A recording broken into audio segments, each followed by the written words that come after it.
আসসালামু আলাইকুম বন্ধুরা, কেমন আছেন সবাই? আজকে চট্টগ্রামের জনপ্রিয় একটি খাবার লইট্টা মাছ। লইট্টা মাছের তরকারি রেসিপি আপনাদের সাথে আজকে শেয়ার করব। লইট্টা মাছ অনেকভাবেই রান্না করা যায়, কিন্তু আমরা চট্টগ্রামের মানুষরা লইট্টা মাছ এইভাবে রান্না করেই খেতে বেশি পছন্দ করি। চলুন মূল রেসিপিতে চলে যায়। আমি লইট্টা মাছগুলো ভালোভাবে ধুয়ে পানি ঝরিয়ে নিলাম। অন্যদিকে পরিমাণ মতো পেঁয়াজ কেটে নিলাম, টমেটো, ধনিয়া পাতা আর কাঁচামরিচ কেটে নিলাম। এই রান্নাতে টমেটো আর ধনিয়া পাতা অবশ্যই লাগবে। টমেটো আর ধনিয়া পাতা ছাড়া এই রান্নাটা ভালো লাগে না। চুলায় একটা কড়াই বসিয়ে দিলাম। কড়াইটা গরম হয়ে গেলে পরিমাণ মতো তেল দিয়ে দিব। তারপর পেঁয়াজটা দিয়ে দিব। পেঁয়াজটা মিনিট দুয়েক আমি ভেজে নিব। পেঁয়াজটা ভাজা হয়ে গেলে আমি অন্যান্য মশলাগুলো দিয়ে দিব। এই তরকারিতে বেশি মশলা লাগবে না, অল্প মশলা দিয়ে আমরা এই লইট্টা মাছের তরকারিটা রান্না করে থাকি, কিন্তু খেতে খারাপ লাগে না, খেতে অসাধারণ লাগে। পেঁয়াজটা ভাজা হয়ে গেছে, আমি পরিমাণ মতো লবণ দিয়ে দিলাম, 1 টেবিল চামচ পরিমাণে রসুন বাটা দিয়ে দিলাম, পরিমাণ মতো হলুদের গুঁড়া আর 1 টেবিল চামচ ভরে ভরে মরিচের গুঁড়া দিয়ে দিলাম। দিয়ে মশলাটা একটু কষিয়ে নেব। অল্প পরিমাণ পানি দিয়ে আমি মশলাটা কষিয়ে নেব, যেন মশলার গন্ধটা না থাকে। মশলাটা কষানো হয়ে গেছে, এখন আমি মাছগুলা দিয়ে দিব।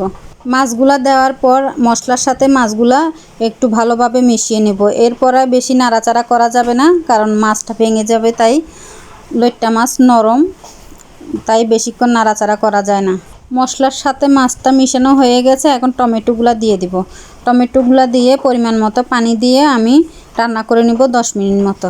এই রান্নাটা একটু ঝোল ঝোল হবে, ঝোল থাকবে রান্নায়, তাই একটু পানি দিলাম, নাহলে লইট্টা মাছে অত পানি দেওয়া লাগে না। আমাদের চট্টগ্রামের মানুষের এই লইট্টা মাছের ঝোল হলে আর কিছু লাগে না, এই ঝোল দিয়েই ভাত খাওয়া শেষ হয়ে যায়, এত পছন্দ করে। তাই তো এই লইট্টা মাছের তরকারির জনপ্রিয়তা এত বেশি।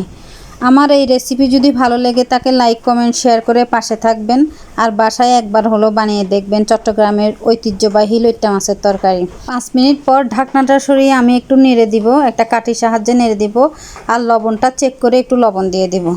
অনেক জেলার মানুষ আছে লইট্টা মাছ খেতে পছন্দ করে না, কিন্তু আবার অনেকেই আছে লইট্টা মাছ খেতে অনেক বেশি পছন্দ করে। আপনারা যারা লইট্টা মাছ খেতে পছন্দ করেন এইভাবে রান্না করে খেয়েছেন কিনা কমেন্টে জানাবেন।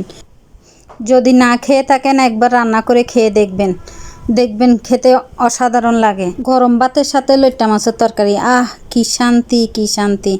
আমার লইট্টা মাছটা রান্না হয়ে গেছে, এখন ধনিয়া পাতা আর কাঁচামরিচ দিয়ে আমি নামিয়ে নিব।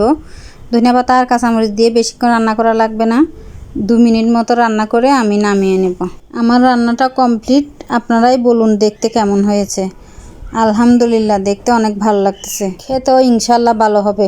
ভুল হলে ক্ষমার দৃষ্টিতে দেখবেন। সবাই ভালো থাকবেন, সুস্থ থাকবেন। আল্লাহ হাফেজ, আসসালামু আলাইকুম।